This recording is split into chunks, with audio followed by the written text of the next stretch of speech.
Another glorious day in the Corps. Oh yeah, we're finally doing it. You guys voted, and now here it is. The Colonial Marines from 1986's movie Aliens. In this video, we'll be going over the standard uniforms, gear, and weapons of these guys. However, since a lot of them customize their armor and look, we'll only be covering the universal uniform pieces, which can be adjusted from there. Let's do it.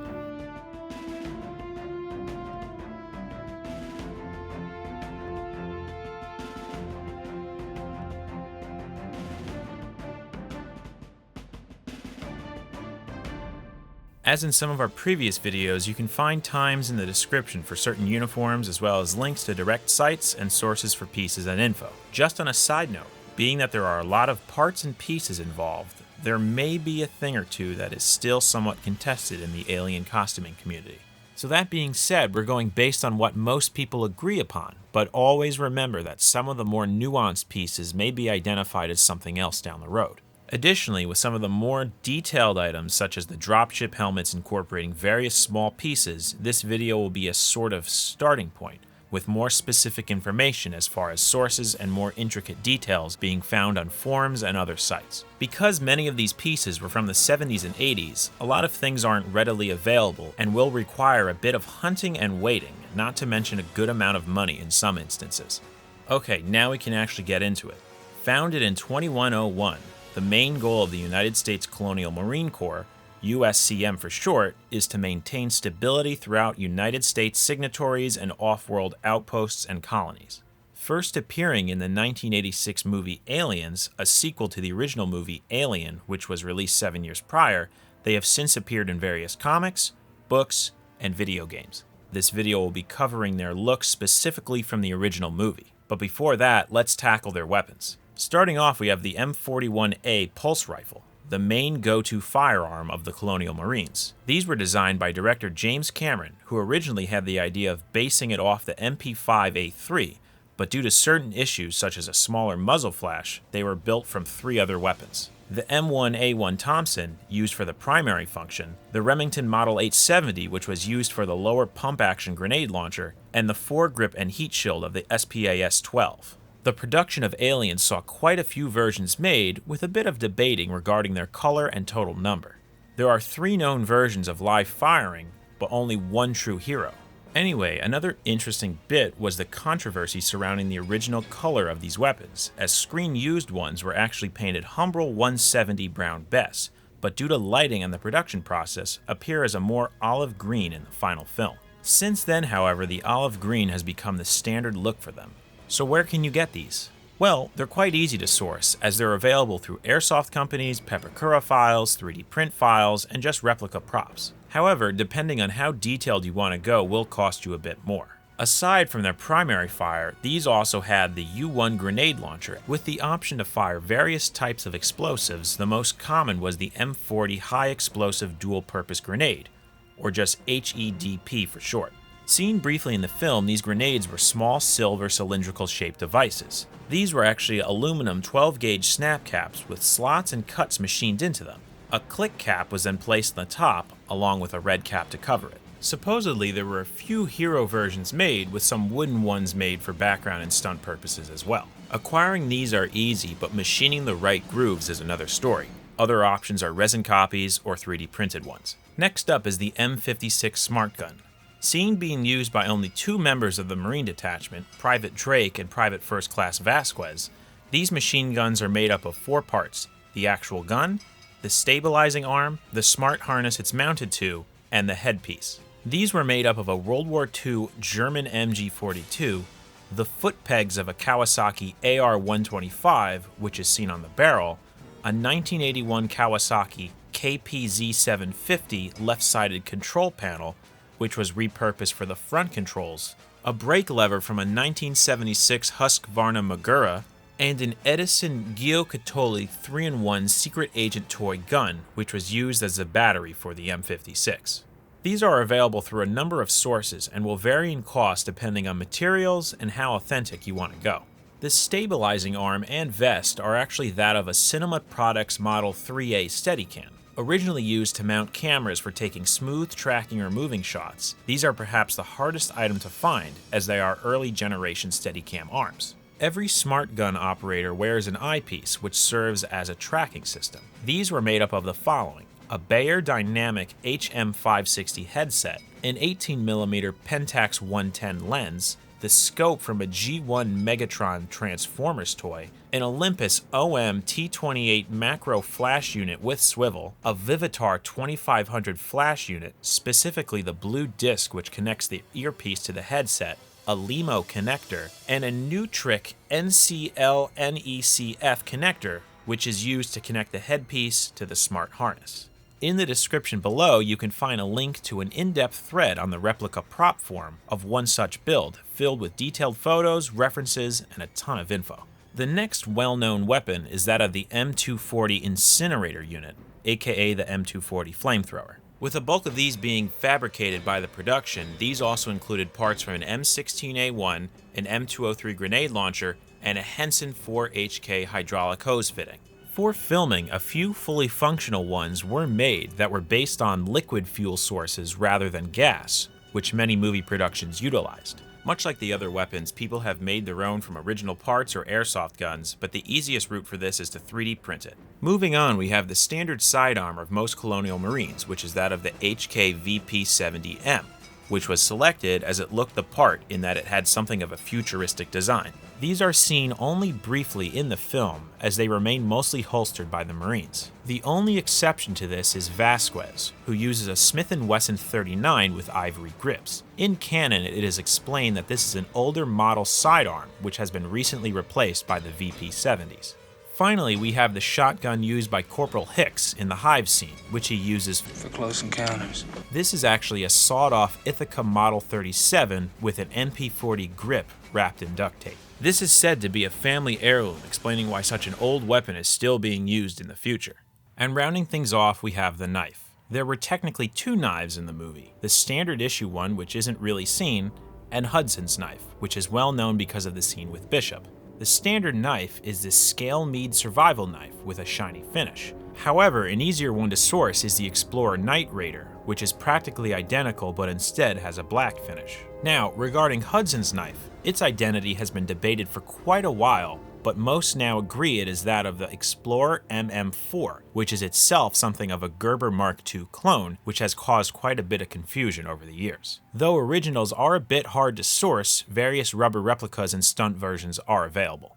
Okay, that covers the primary weapons used by the Marines. However, before we move on to their uniforms and armor, there is one device that should be covered: the M314 motion tracker. Not technically given the designation M314 until the Nintendo DS game Alien Infestation in 2011, the motion tracker was perhaps one of the more creative props of the movie. The tracker consisted of quite a few items, which are a Kango 426 hammer drill, a Jobo 6415 mini Lux darkroom lamp, an Olympus T28 50mm calculation panel, a Hama 39402 remote, a Casio SL85 keypad, a Hama Selbstauslöser 5401 automatic shutter release, both the unit and the plastic case are needed, two parts from a Vivitar Zoom Thigh Restore 2500 flash unit, a transformer from the Matchbox PowerTrack 2000 series and up, a Hama Slide Viewer B105, also known as the 3642, the inner casing of an ASSESS sphygmomanometer, which is an instrument to measure blood pressure, and the mesh piece from a Super Switch alarm box. So as you can see, it's a bit involving. In the description is a great tutorial on how to assemble it if you have all the necessary pieces, or you can just go the 3D print route. Dang, that was a lot to get through, but we're here. We're finally at the uniforms. Now, before we go jumping right into the combat uniforms of the Colonial Marines, we're going to touch on two uniforms Lieutenant Gorman is seen wearing at the start of the film and while commanding forces from the APC, as well as the ones worn by the Dropship Pilots. At the start of the movie, Lieutenant Gorman and Burke, the Weyland-Yutani advisor, convince Ripley to accompany them to LV-426 to investigate the colony going dark. While talking with her, Gorman is seen wearing a more formal service uniform. Being that he is a Marine, the production used the then US Service C uniforms as inspiration. However, the similarities really more or less end there. Most of the items haven't quite been 100% identified, and there is still a lot of speculation regarding specific pieces, but to put the closest one together, here's what you'll need. A dark green peaked cap with a subdued US Marine Corps EGA pin, the leading contender was a hat worn by the Royal Ulster Constabulary, or RUC, aka the Police Force of Northern Ireland from 1922 to 2001, as they look nearly identical, and being that most of the shooting took place in Pinewood Studios in the UK, the availability through proximity makes sense. Next up is a basic white t-shirt to wear underneath the dress shirt. Now, the biggest part, a khaki short-sleeve dress shirt. There is quite a bit of speculation regarding the shirt, with some even suggesting it was created from scratch for the movie. But a good, cheap, and easily acquired one is a US Army khaki 445 dress shirt. These work as some have the right colored buttons, brown, as well as the proper squared chest pocket flaps. However, you'll need to do a bit of tweaking, such as converting the collar into a Mandarin style, remove the shoulder tabs and the buttonholes on both chest pocket flaps. Once that's done, you'll have to add a few patches. On the left shoulder, you'll need a large American flag patch with a silver border. On the right, a patch of an eagle with the USCM acronym at the bottom. On the front, you'll need 2 name tapes, one for the last name Gorman or any other name, and the other saying USCM. The text on all the uniform's name tapes were actually written in black Sharpie in a futuristic style font. You can either go this route or go with the standard embroidered. Finally, you'll need a rounded patch that says the USS Sulaco, the ship they used to get to LV-426. Keep in mind that just about all of these patches, along with the other ones used by the Dropship Pilots and Marines, were screen printed for the production, so you'll need to get those in order to be screen accurate. The last bit for the shirt is that of lieutenant bars, seen on the shoulders. You can always switch these out for whatever rank, but Gorman had silver ones. Moving down, we have the pants and the belt. The belt is a black one with a basket weave design that boasts a gold buckle. The closest ones to do the trick are either garrison or duty belts. Now, what's a belt without pants? Gorman wears a very dark, almost forest green pair. Like the shirt, these haven't entirely been identified, but again, people point to the uniforms of the RUC, but really any dark green pleated dress pants will do. Lastly are his shoes. Your best bet is to go with dress black shoes. The best options are either US Army or US Marine Corps versions. Okay, now onto his field uniform, which is worn throughout the rest of the movie. Starting off with the hat, we have a US military OG 106 or 507 hat. Both of these were common from the 1960s to the 1980s and can be found relatively easy. For the production, they just added a subdued lieutenant pin but just turned it horizontal. Next up is the shirt. As with many of the Marine uniforms, it is widely speculated these were custom made. However, you'll need a long sleeve button-up with 2 chest pockets. The OG 507 shirt is a good place to start, but you'll have to do a bit of tweaking, which include converting the collar to a Mandarin style, changing the chest pocket flaps so they are more triangular, as well as removing the buttons and buttonholes, and finally removing the buttons and their holes along the main closure. Once again, be sure to get the right patches, those being name tapes, the US flag, and the USCM for the shoulders, and finally the USS Sulaco patch. For the pants, OG 507s are also a very close match. For the belt, just use the same one as the Service C uniform.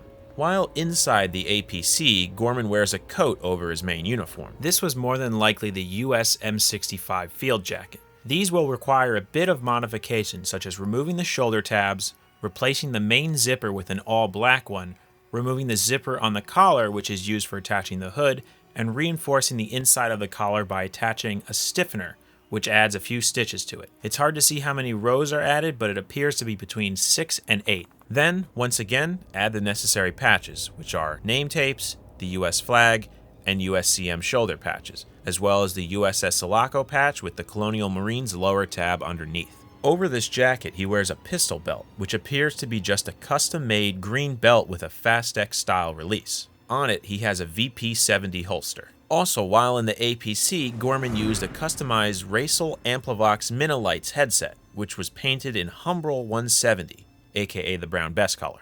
These may be familiar to some, as they also appeared in other well-known movies such as the original Alien, Star Wars Episode 4, and Moonraker, to name a few. Finally, we end with the boots. Both Gorman and the Dropship Pilots wore black leather ones, which are likely to be earlier versions of German paratrooper boots. They are either Mark I or Mark II, with the official name being Kampfschuh Model 1977. Well, that does it for Gorman, so let's keep on moving right into the Dropship Pilots. Starting right off the bat, in the movie they wore a basic green flight suit. These are actually an RAF Mark 11 flight coverall. Over the years they have become a bit hard to find, but occasionally do appear on sites like eBay.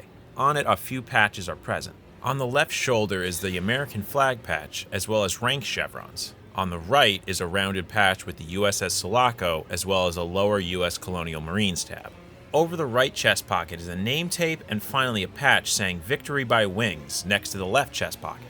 Just to note, the rank and Victory by Wings patches were both actually embroidered rather than screen printed. Up next are the helmets. There were two versions used, the one worn by Corporal Farrow and the one by Private First Class Spunkmeyer, with only Spunkmeyer's having an official designation of the Mark 30 tactical helmet. Both were actually modified Gentex SPH-4As, an abbreviation for Sound Protective Helmet 4. Used by helicopter pilots since the Vietnam War, these also have the M87 microphone and each were customized with different parts. These are perhaps the most specific pieces to reproduce, and both versions required a ton of pieces. For time's sake, we're only going to mention that Spunkmeyer's included parts from a British Ferranti helmet-mounted sight for a Rapier AA missile system. In the description, you can find a link to a thread which lists all the found items for not just these helmets, but most other props and costume parts in the movie. While flying, they wear a vest over their overalls. These are US Army body fragmentations with 3/4 collar, aka the M69 flak vest. For them, you'll need to do two things. Add the Victory by Wings patch, which goes on the left chest pocket, and convert the grenade hangers to name tapes. Just on a little side note here, these vests are also worn underneath the smart gun harnesses by the operators. There are a few differences though, which are the Victory by Wings patch is replaced with a patch of the Colonial Marines emblem, sometimes referred to as the Delta patch, the USCM patch is added above the right chest pocket,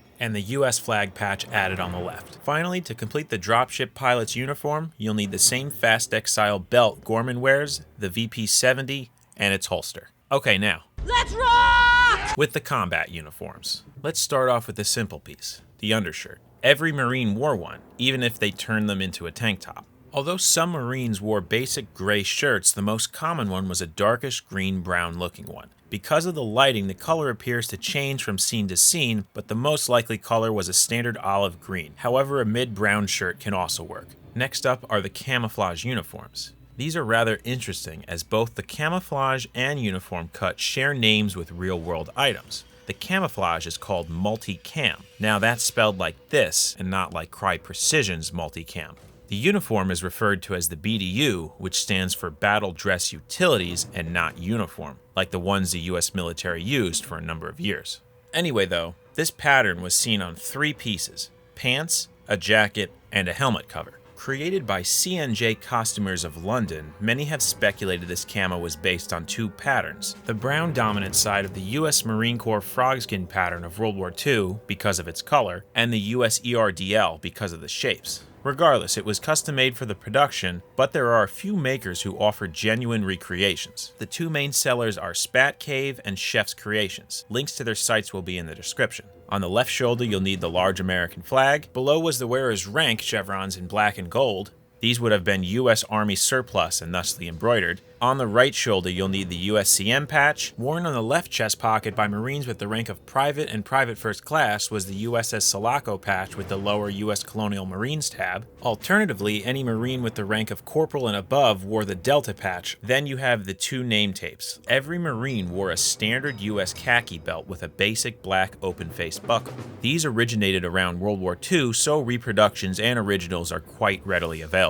Now on to headwear. Apone, Hudson, Crow, and Wierzbowski are seen at one point or another wearing black hats bearing the Sulaco patch. There's been a bit of a mystery surrounding these, as these hats appear to be of different makes. One thing is agreed upon though, is that they are all US style baseball caps. Your best bet is a standard black baseball cap with a plastic snap back. The patch on Apone's isn't fully attached, so just center yours as best you can. If it doesn't fit fully, it would still technically be screen accurate. Next, every Marine was issued a set of dog tags, which consisted of the same long silver beaded chain used today by many militaries and 2 tags. In this case, the tags are made of acrylic and have the rank, first initial, last name, and serial number of the wearer written on them. You can get replicas of each of the different Marines online through sites like Etsy or custom-made ones through individual sellers on the Aliens Legacy forum. Okay, now we can finally dive into the armor. The original armor was designed by armorer and costume designer Terry English, famous for other suits of armor such as the ones seen in Excalibur, Kingdom of Heaven, and even Mr. Freeze's from Batman and Robin. To go screen accurate here is a little tricky, as many sets were mixed around based on shooting schedules, so we'll stick with just the core pieces and paint styles, but you can make the armor out of fiberglass, plastic, or the most accurate, aluminum. Just know that almost everything here can be acquired through Spatcave, Chef's Creations, as well as through various Pepakura and 3D files. You can even pay quite a bit to commission a full set made by Terry English himself. Starting off with the head, we have the M10 pattern ballistic helmet, which boasted a microphone, an infrared sight, a camera, and an IFF transmitter. These were worn by all standard infantry with the exception of the smart gunners, who either wore nothing or the same hat as Gorman. The helmet's base is that of a US Vietnam era M1 helmet and liner. You'll also need the same headset, the Bayer Dynamic HM560, and lens, the Pentax Auto 110 18mm, as seen with the Smart Gunner headset. Additionally, you'll need the iTech Safety Ear Defender, and finally the custom-made infrared sight. Aside from those pieces, there is also a front plate and back piece, known as the lobster tail plate for the helmets. Chef's Creations has a great tutorial on how to cut out and assemble the helmet yourself. To finish things off, you can add a tan elastic band, as some Marines use them. To complete the rest of the protective ensemble is the M3 pattern personal armor, which is comprised of 4 parts: the torso armor, the abdominal plating, the leg armor, and the webbing.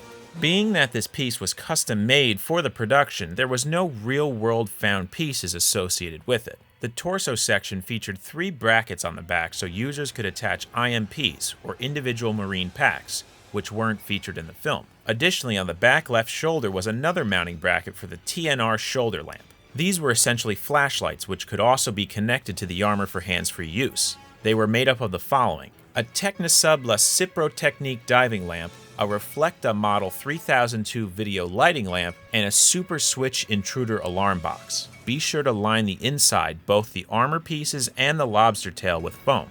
The production used Dutch military sleeping mats for this. Next up is the abdomen plating.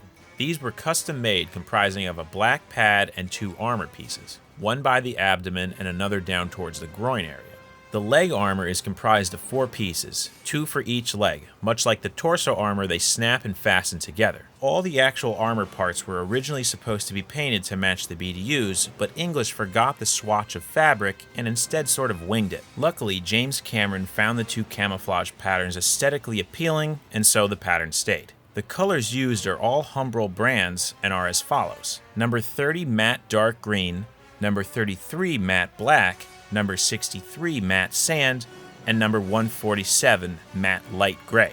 Number 98 matte chocolate was only used on the helmet, while number 170 brown bess was used for weapons and gear such as the pulse rifle and motion tracker. Finally, the last component is that of the webbing, pouches, and small pieces of equipment. Each member wore a few different pieces depending on what their job was, so we'll cover the general and go from there. Starting off is the same green pistol-style belt with the Fastex type release Gorman wears over his coat, then green suspenders with grenade holders. 4 on each strap connect to the chest armor. On the belt, Marines generally will have 2 pouches, one large and one small. All of these were custom made for the movie, but accurate reproductions are easily acquired. A larger pouch, used either as a dump bag or first aid kit, was actually a Simrad rangefinder bag, but like the others, reproductions are available. To keep it a dump bag, leave it as is. To make it a first aid kit, just add a red cross. Much like Gorman and the pilots, each Marine had a VP-70N holster.